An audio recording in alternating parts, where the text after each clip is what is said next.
Hello everyone, I'm Meteorologist Charlie Ironmonger. Thank you so much for joining me today for your 2 p.m. news and weather update from the First Alert Desk. Now we've got news out of Raleigh that again highlight SNAP benefit disruptions. Earlier this month, the USDA directed the state to delay November SNAP benefits. As of today, the North Carolina Department of Health and Human Services has not received federal funding to continue the program. The state says SNAP benefits amount to between $230 to $250 million each month.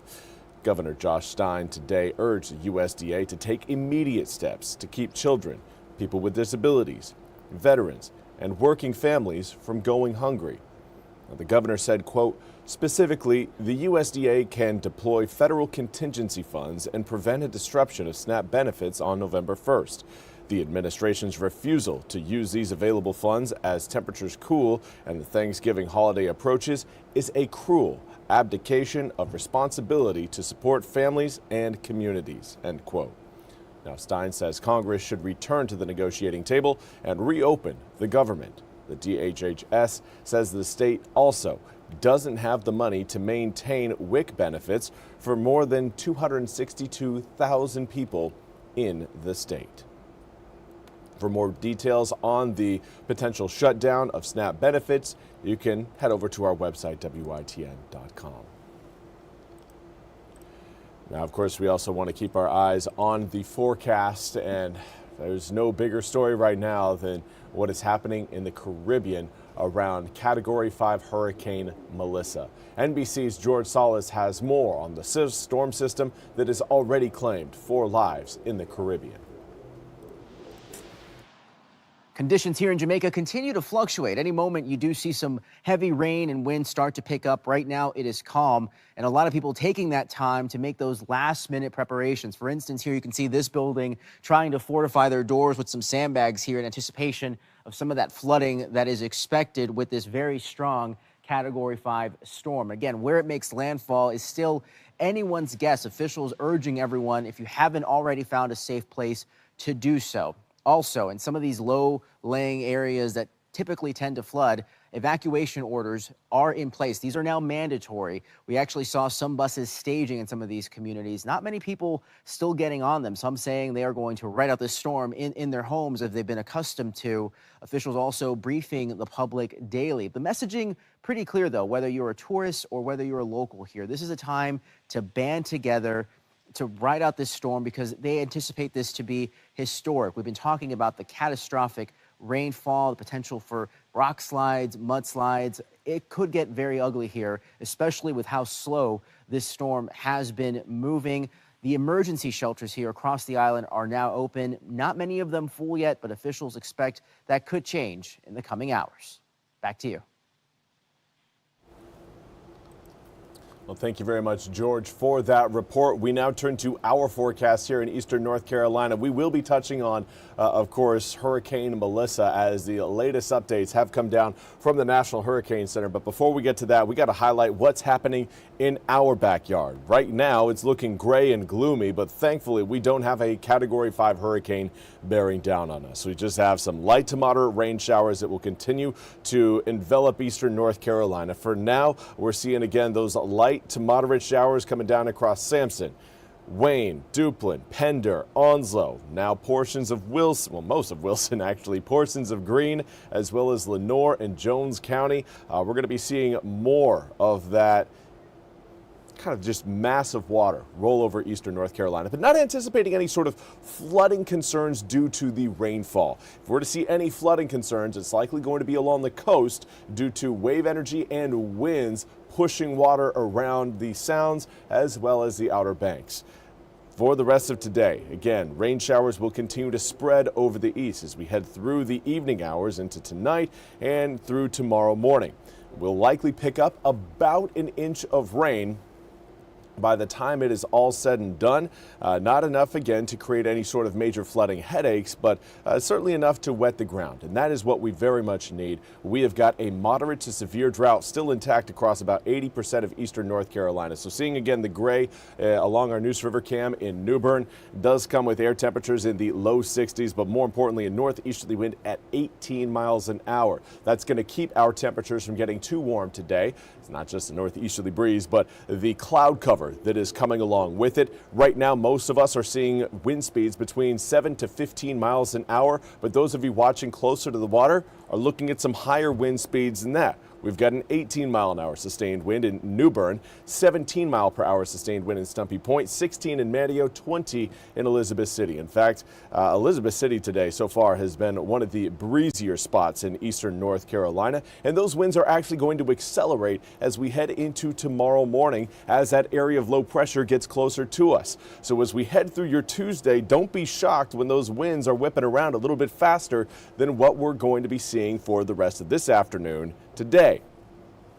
Now, those winds should calm down later Tuesday evening into Wednesday. We're not going to be getting out of control, but again, a 20-25 mile an hour sustained wind for inland areas, absolutely in the cards. Those of you watching along the coast, 25-30 mile an hour winds, certainly a possibility through your Tuesday, really early morning through Tuesday afternoon. And a big reason why, here's again that area of low pressure. A lot of rain out ahead of that low. There you can really get a good idea of just how kind of wide that system is, stretching from almost Bermuda back towards Charlotte, and that area of low pressure is really the wind driver of the system. But as that moves out into the Atlantic, we are going to be left with some lingering showers there for Wednesday morning, but it's the whole other system further back towards the west that will keep us under the rain showers for your Wednesday evening, Wednesday night, and through most of Thursday. The good news is these are going to be passing showers and not really going to give us a complete drenching of rain. Now, really quickly, again, do want to see if I can actually go back a bit. We are going to stop this 1 second here, and we're going to get your radar picture back up on the screen. There's your 8-day forecast. We'll go over your 8-day forecast, but again, I do feel like I accidentally skipped over our hurricane information, and that's something I do not want to skip. So here's a look at your full 8-day forecast. We'll get your radar picture up coming up in just a few moments, and I'm going to make sure that again we can, there's your radar. All right, so all of that rain that we're seeing across the Carolinas will continue to roll through the region. It's going to be a pretty long process. It's going to take about, give it about 56, 55 hours to fully clear out of eastern North Carolina. But behind that, again, we have to remember that there is another system on the way. So here again is a look at the current tropical satellite image of Melissa, and it is impressive. The more symmetrical those hurricanes are, the easier it is for them to maintain their strength, maintain their winds, but also even get stronger. It just is an engine, and the more symmetrical it is, the more efficient it is, and that kind of keeps it going. So that is a look at the latest image from our satellites.